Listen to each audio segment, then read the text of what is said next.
Danny Trejo, you are a legend. What's California native. We're both California natives, man. This was a fantastic, inspirational story, man. And I appreciate you for just putting it out there because that takes a lot of courage, and I'm sure a lot of people are going to benefit from it. First thing I want to talk about, though, is to let your guard down and really open up, because not only, I mean, you're pretty candid with your stories, but so are the people that are in the documentary. How were you approached to even to get this process started, to get a documentary about your life going? You know what? I was in Canada, and the producers kind of approached me about it, and were talking and wanted to see if I wanted to do it. And naturally, like, I don't do anything without asking Gloria. So I said, Gloria, check this out. And she says, let's do it. Just do it. It's about time. And we wanted to do something that would give hope to people that were incarcerated and other people that were just having a tough time. And I remember Dennis Hopper once saying, Danny, if you can make it, anybody can make it. And I thought, well, that seems to be the consensus around here. So we just did this documentary to see, and it's working out really, really well. I think it's going to be great in juvenile hall, in youth authority, in the penitentiary, and even with people that are just having a tough time at work. You know, one of the things that I took away, just a small thing I took away, but it's a big part of your life, was your Uncle Gilbert. All that stuff was pretty intense, man, and pretty crazy. So those times were pretty wild. But as someone who's been through the prison system, and in light of recent events, how do you think we can better promote rehabilitation for those who have been in the system? Well, one of the things we're doing is we passed a bill, and kids that were sentenced as juveniles can come up for parole now. They're sentenced to life. We've got like 5 guys we're working with that did over 30 years each, and they went to the jail when they were 17, and you're a different person. When you're 17, you're 25, you're a different person. And right. So what we tried to say was, these kids deserve a second chance. And so we've got about 5 or 6 guys that we're working with now that all of them did over 30 years. And my cousin Gilbert was the first one. We got him out. They didn't want to let him out because it set a precedent and in fact, when we went to pick him up, they dropped him off in the highway. They didn't even want us to get on the institutional grounds. So now, it's our responsibility to work with these guys, okay? And I think rehabilitation, you got to understand that Department of Corrections, spelled backwards, is recidivism. I mean, because that's just what happens. Any business that has an 85% failure rate, failure is like, wait a minute, it's like, this isn't working, Yep. And so I think that they said 10% of all the people in prison belong in prison. The rest of them could be taken care of in recovery houses, and because drugs aren't a crime. It's like they're an addiction. Absolutely right. Hospitalization, there's a lot of ways to fix that, not the Department of Corrections. I completely agree with you. Now, what lessons from your life story do you think are the most relevant for our current social political climate for youth to kind of take in and understand? I think what we wanted to do with this documentary was give hope, because juvenile hall, youth authority, camp, penitentiary, they're made to take away the hope so that you don't have any hope. That's the way, and so that you're just kind of submit yourself to this way of life. This is what I do. And when you go through juvenile hall, when you come out of juvenile hall, you're ready to go back. Yeah.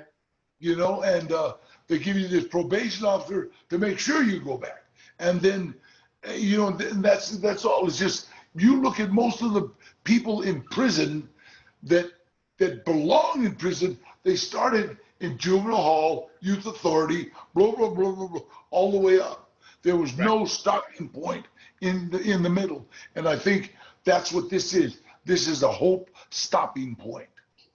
You know, and that's a fantastic point, and I'm really happy that you put this out because like I said, it is so inspirational, and it just so cool to show you that just because you make mistakes doesn't necessarily mean you can't come back from them. And I think that's a very important lesson. I want to switch gears for a second here, real quick, because you I would not have taken for a fan of Animal Crossing, and I know that that you just might be. Can you talk to me a little bit about your love of Animal Crossing and what you're doing with it now? You know what? I started playing this Animal Crossing game and got so hooked on it. And I like it because no violence. It's just, you know, oh my God, I got a Trejo's tacos in my island, and you know, it's just so much fun grabbing oranges and apples and doing fishing, and I love fishing, so I always run around that lake, and we're just having so much fun with it. And so many people comment that I'm playing it. You know, I meet people on the street. Hey, you're in Animal Crossing. Yeah, you know, it's kind of funny. You know, I'm just having a lot of fun with it. I love it. You know, going back to the documentary, actually something I wanted to touch on. Obviously, there's a lot going on in the media with police right now. And obviously early on in your life, it was different for you getting pulled over to how it is now, because I'm sure, as you state in your documentary, there's a lot of cops now that pull you over just because they want to take a picture with you. Can you talk to me about, because look, we can't avoid it. Racial profiling, getting pulled over is a thing. Can you talk to me and touch on that a little bit? Well, you know what? It's like in any business, in anything, there's always some bad apples, you know, and what we have to do is have a bad apple weeder outer. You know, we got to figure out how to, when you go to the penitentiary, they have a test, psychological test, and it kind of tells you who's a racist, who's this, who, you know, you just boom, boom, boom, boom, boom, and you can literally find out whether you like gay people or not with this, right? And I think the police is the only organization that all they need to join is a high school diploma. And you get a high school diploma, go right to the police department. And the police that I really love and that I like and that are really good to me are guys that have taken psychology on their own, sociology, learn how to work with autistic people, learn how to work with bipolar.